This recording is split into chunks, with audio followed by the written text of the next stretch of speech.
अस्सलाम वालेकुम जी, पेटग्रो की जानिब से मैं आपको खुशामदीद कहता हूँ और उम्मीद करता हूँ कि आप सब दोस्त खैरियत से होंगे। तो दोस्तों, आज मैं मौजूद हूँ रावलपिंडी में और मेरे साथ मौजूद हैं मलिक ज़ीशान साहब। तो आइए इनसे जानते हैं कि इन्होंने अपनी इस जर्मन की फ़ील्ड का आगाज़ कब से किया और कब से इस फ़ील्ड में शुरुआत की। अस्सलाम वालेकुम जी। जी, वालेकुम अस्सलाम। सर, क्या हाल चाल है? जी, शुक्र अल्लाह का, फर्स्ट क्लास। आप सुनाएँ, ठीक हैं? अल्हम्दुलिल्लाह सर। सर, सबसे पहले तो मुझे ये बताएं कि माशाल्लाह इतने अच्छे लेवल पे शौक़ और वो भी जर्मन में डिफरेंट जो कैटेगरीज़ का शौक़ और इतने सारे शौक़ को आपने मेंटेन कैसे किया हुआ है? बस ये शौक़ का जो लफ्ज़ साथ आप यूज़ कर रहे हैं तो फिर इसका आपको पता ही है, जब शौक़ बंदा करता है तो ज़ाहिर-सी बात है मेंटेन करना पड़ता है। तो ज़ाहिर-सी बात है, पंजाबी का एक मुहावरा है, शौक़ का कोई मोल नहीं। कोई मोल नहीं, ऐसी तरह ही है, तो बिल्कुल। ये आगाज़ कब से हुआ था इस फ़ील्ड का और ये सारे सिलसिलाकार का, इस कैनल का या इस शौक़ का? ये वजन हो गया तकरीबन 10-12 साल हो गए मुझे जी, जी। शौक़ करते हुए। माशाल्लाह तो से, और बस इसके साथ-साथ ब्रीडिंग भी कर रहे हैं? जी, प्रॉपर ब्रीडिंग कर रहे हैं इस तरह। सर, मुझे जर्मन की थोड़ी-सी हिस्ट्री के बारे में बताते चलें कि जर्मन किस पर्पज़ के लिए यूज़ होते हैं? मोस्टली जो नए हज़रात हैं वो भी चैनल को देख रहे होंगे, तो मोस्टली लोगों को सिर्फ़ यही होता है कि जी जर्मन घर में बाँध लिया और दैट्स इट, बस। नहीं जी, ऐसा तो नहीं है। जर्मन तो फ्रेंडली डॉग है मेरे ख़्याल से, हाँ जी। क्योंकि मैंने तो रखे हैं, मेरे लिए तो ये फ्रेंडली ही हैं सारे। तो यूज़र को भी मैं यही कहूँगा कि फ्रेंडली डॉग हैं ये, प्रॉपर ये बांधने वाले नहीं हैं। ये आपके सामने घूम रहे हैं, मेरे बच्चों के साथ खेलते कूदते हैं ये सारे। जी, जी। मैं कभी इस तरह का नहीं हुआ कि किसी को कोई काटा वगैरह इस तरह का कोई सीन। तो ये शौक के साथ साथ फ्रेंडली भी हैं बहुत ज़्यादा, अगर आप इनकी केयर करें तो। तो अगर बांध के रखेंगे तो ज़ाहिर-सी बात है वो फिर उसने एग्रेसिव ही होना है। एग्रेसिव होना है। तो मुझे बताते चलें कि पाकिस्तान में बाहर तो हम देखते हैं कि मिलिट्री में भी और पुलिस में भी ये काफ़ी कामों में यूज़ होते हैं, तो पाकिस्तान में भी इसका किसी शो के अलावा या घर के अलावा, मतलब पालतू जानवर के अलावा भी यूज़ किया जाता है? मेरा नहीं ख्याल कि इस तरह कोई प्रॉपर इस लेवल के डॉग्स को कोई इस तरह यूज़ कर रहा हो। ये असल में ज़्यादा शौकीन बंदे का काम है। वो ख़ास कर ये लॉन्ग कोट तो वैसे भी शौकीन बंदा ही रख सकता है, क्योंकि गर्मियों में तो ये बहुत ज़्यादा तंग करते हैं। जी, जी। तो उसके लिए प्रॉपर कूलर्स वगैरह और जगह ठंडी और खाना पीने डाइट टोटली चेंज हो जाती है जी, इनकी। जी। तो इस वजह से मेरा नहीं ख्याल कि इस तरह कोई इस मतलब उसके लिए यूज़ कर रहे होंगे। सर, जैसा कि आपने जर्मन लॉन्ग कोट का ज़िक्र किया है, तो लॉन्ग कोट के बारे में मुझे बताते चलें कि स्टॉक कोट और मतलब लॉन्ग कोट में कितना डिफरेंस आ जाता है और कितनी मुश्किलात दरपेश आती हैं इनको सामने में, और खुराक का भी कोई निज़ाम है इनका अलग से? जी बिल्कुल, लॉन्ग कोट को तो असल में केयर करना बहुत मुश्किल होता है, ख़ासकर गर्मियों में। जी, जी। और इनको मेंटेन रखने के लिए प्रॉपर ब्रशिंग वगैरह बहुत ज़रूरी है, मतलब हर दूसरे दिन तो बहुत ही ज़रूरी है। बाकी आप देख लें जानवर मेरे, तो इनकी तो हर दूसरे दिन मैं ब्रशिंग करता हूँ प्रॉपर। स्टॉक कोट का इतना इशू नहीं होता, वो तो गर्मियों में भी मेरा नहीं ख्याल कि कोई इतना मसला करते होंगे, जी, जी। क्योंकि इनके बाल बहुत ज़्यादा होने की वजह से गर्मियों में ये बहुत ज़्यादा डिस्टर्ब हो जाते हैं। वैसे तो ये आपको पता है ठंड का जानवर है, तो बस अब मौसम इस किस्म के हमारे इधर पाकिस्तान में आपके सामने ही है, तो फिर ये है कि मेंटेन करना पड़ता है प्रॉपर इनको। तो गर्मियों में डाइट वगैरह भी इनकी तकरीबन चेंज हो जाती है, तो दिन में कच्ची वगैरह 2 टाइम लाजमी इनको देनी पड़ती है, जी, जी।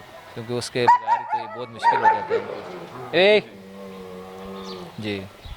और स्टॉक कोड के बारे में मुझे बताते चलें कि ज़्यादातर लोग जो है वो अपनी शुरुआत का आगाज़ जो है वो लॉन्ग से करें या शॉर्ट से करें, क्योंकि मोस्टली जो लोग होते हैं उनका जो एक मतलब मैं मुझे जो फेस करने को मिलता है, मतलब मोस्टली लोग कहते हैं कि जी हमें लॉन्ग कोट ही चाहिए और लॉन्ग कोट भी चाहिए हमें 20,000 रुपये में।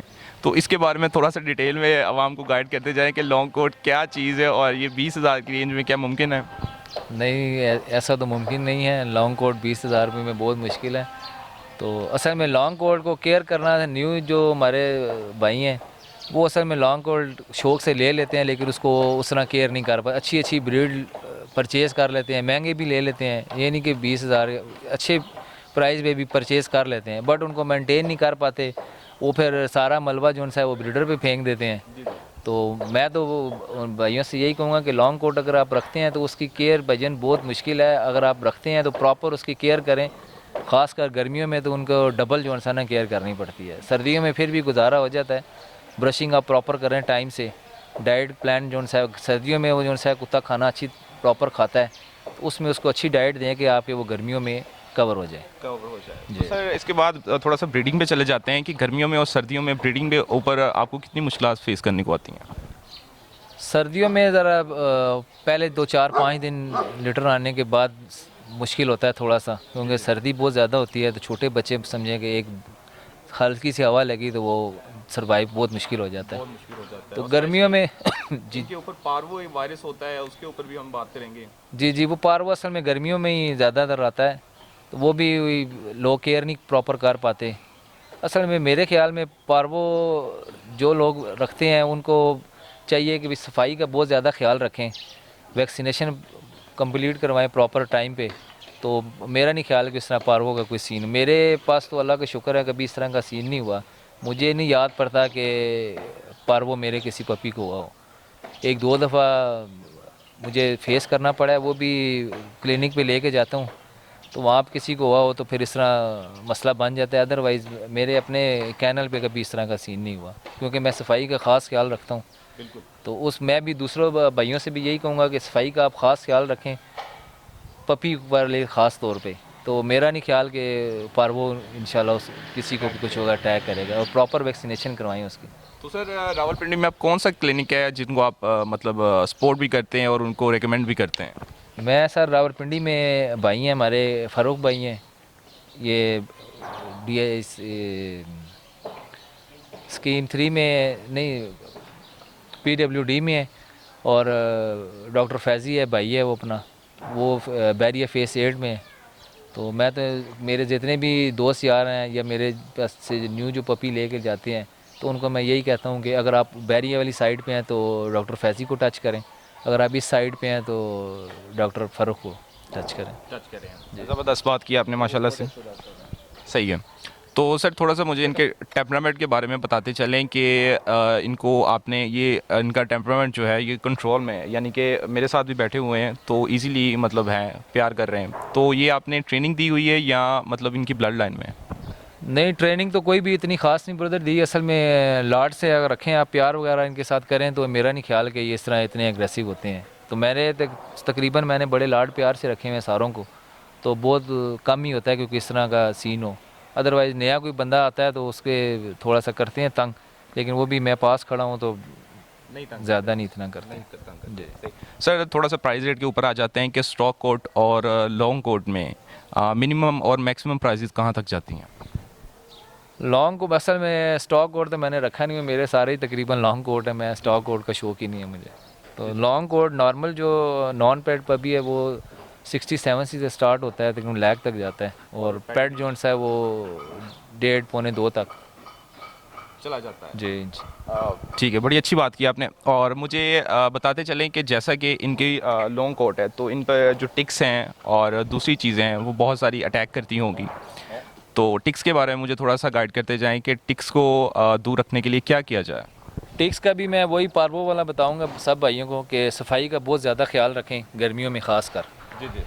केजेस वगैरह प्रॉपर फरनाइल और डेटोल से डेली बेसिस पे वॉश करें। अगर वो आपको लगता भी है कि केज साफ़ है तो अगर आप डेली उसको वॉश करेंगे तो मेरा नहीं ख्याल कि कोई टिक्स वगैरह इस तरह आपको अटैक। हाँ जी बिल्कुल। सर सबसे मेजर जो बीमारी इन पे अटैक करती है वो हिप डिस्प्लेसिया के नाम से एक बीमारी है, केनाइन हिप डिस्प्लेसिया। तो उसके बारे में थोड़ा सा बताते जाएं कि इनकी जॉइंट्स में जो है वो दर्द आना शुरू हो, स्पेशली जर्मन शेफर्ड में देखी जाती है, तो उसको अवॉइड करने के लिए थोड़ा सा मतलब गाइड करते जाएं। असल में वो पपी से केयरिंग में होता है, अक्सर लोग बच्चा लेके पक्की फ़र्श पे रख देते हैं, उसको बांध देते हैं, तो वो फिर वॉक वगैरह प्रॉपर नहीं करवाते, डाइट अच्छी देना स्टार्ट कर देते हैं, लेकिन वो अच्छी डाइट वो उनके लिए नुकसानदेह होती है, क्योंकि अगर आप वॉक नहीं कर रहे, अच्छी डाइट दे रहे हैं, तो वो बच्चा टांगे ख़राब करेगा अपनी। तो उसमें ये है कि आप वॉक कराएं प्रॉपर, छोटा बच्चा है तो उसको 5-7 मिनट लाजमी उसको अपने साथ बगाएँ वगैरह बॉल वगैरह के साथ अटैच करें। तो मेरा नहीं ख्याल कि असल मोस्टली ज़्यादातर लोगों ने घरों में रखे हैं तो वो पक्की जगह है, तो उस वजह से ये ज़्यादा इशू आता है। तो अदरवाइज़ मेरा नहीं ख्याल कि अगर आप उसको प्रॉपर वॉक दें और अच्छी डाइट दें तो कुछ हो। ज़बरदस्त बात है। इसके साथ साथ मैं आपको बताता चलूँ कि अगर आपके पास कच्ची जगह अवेलेबल नहीं है और आपने मतलब किसी फ़र्श के ऊपर अपने जानवर को रखा हुआ है, तो इस बात का ज़रूर ध्यान रखें कि उसके नाखूनों की लंबाई जो है वो ज़्यादा बढ़ ना पाए। और इसकी निशानदेही आप इस बात से कर सकते हैं कि जब जानवर चलता है तो उसके पाँव की यानी कि पाँव की आवाज़ से टिक की आवाज़ आती है, जिसकी वजह से उनके नाखून जो है वो ज़ख्मी हो सकते हैं। तो सर एट दी एंड मैं कहना चाहूँगा कि आप अपने शिकारी हजरात से कोई पैगाम अगर उनको भेजना चाहें तो ज़रूर। पैगाम यही है भाईजान कि अगर आप जर्मन शेफर्ड लॉन्ग कोट का शौक़ करते हैं तो प्रॉपर उनकी केयर करें, क्योंकि अगर शो करते हैं तो फिर केयर नहीं करते तो फिर लॉन्ग कोट वो स्टॉक में तब्दील हो जाता है बालों के हवाले से। डाइट अच्छी देंगे तो जानवर आपका अच्छा रहेगा। तो बाकी यही मैं कहूँगा कि सफाई का ख्याल रखें। लॉन्ग कोट रखते हैं अगर शो करते हैं तो प्रॉपर उसकी ब्रशिंग, केयर, डाइट, सब चीज़ों का ख्याल रखें। माशाल्लाह बड़ी अच्छी गुफ्तगू की है और बड़ी ही अच्छी इन्होंने बातें की हैं अपनी इस वीडियो में। उम्मीद करता हूँ कि आपको आज की वीडियो में काफ़ी सारी जो इन्फॉर्मेशन है वो कलेक्ट करने को मिली होगी। तो इंशाल्लाह मिलते हैं अगली वीडियो में नए चेहरों के साथ। तब तक के लिए इजाज़त दीजिए। अल्लाह हाफ़िज़।